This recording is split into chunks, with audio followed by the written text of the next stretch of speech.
ஆக்கப்பூர்வமான நிகழ்வுகளை அலசி ஆராய் ஒரு களம்.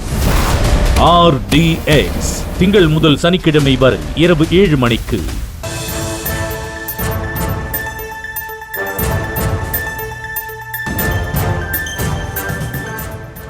தற்போதைய அண்மை செய்தி. செங்கல்பட்டு அருகே அரசு பேருந்தின் முன்பக்க டயர் கழன்றதால் பரபரப்பு ஏற்பட்டிருக்கிறது. விவரங்களை நம்முடைய செய்தியாளர் சுதாகர் வழங்கலாம், கேட்கலாம். சுதாகர், என்ன நடந்தது? செங்கல்பட்டு அருகே அரசு பேருந்தின் முன்பக்க டயர் கழன்று விபத்துக்குள்ளாகி இருக்கிறது.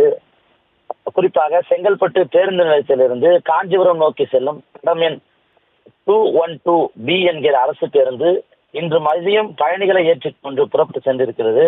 அப்போது பேருந்து ஆத்தூர் அருகே காஞ்சிபுரம் செங்கல்பட்டு நெடுஞ்சாலையில் நின்று கொண்டிருக்கிறது. சென்று கொண்டிருக்கும் போது பேருந்தின் முன்பக்க டயர் கழன்று விபத்துக்குள்ளாகி இருக்கிறது. இதனால் பேருந்தில் இருந்த பயணிகள் அலறி கூச்சலிட்டு இருக்கிறனர். பேருந்து ஓட்டுநர் திறமையாக செயல்பட்டு பேருந்தை விபத்திலிருந்து பார்த்து பத்திரமாக நிறுத்தியிருக்கிறார். இதையடுத்து பேருந்தில் இருந்த பயணிகள் நிம்மதி அடைந்திருக்கிறனர். மேலும் அதிர்ஷ்டவசமாக இதில் யாருக்கும் எந்தவித காயங்களும் ஏற்படவில்லை. பின்னர் பயணிகள் அனைவரும் கீழே இறக்கப்பட்டு மாற்று பேருந்து மூலம் அனுப்பி வைக்கப்பட்டிருக்கிறனர். மேலும் இது குறித்து செங்கல்பட்டு அரசு போக்குவரத்து பணிமனை அதிகாரிகளுக்கு தகவல் தெரிவிக்கப்பட்டது.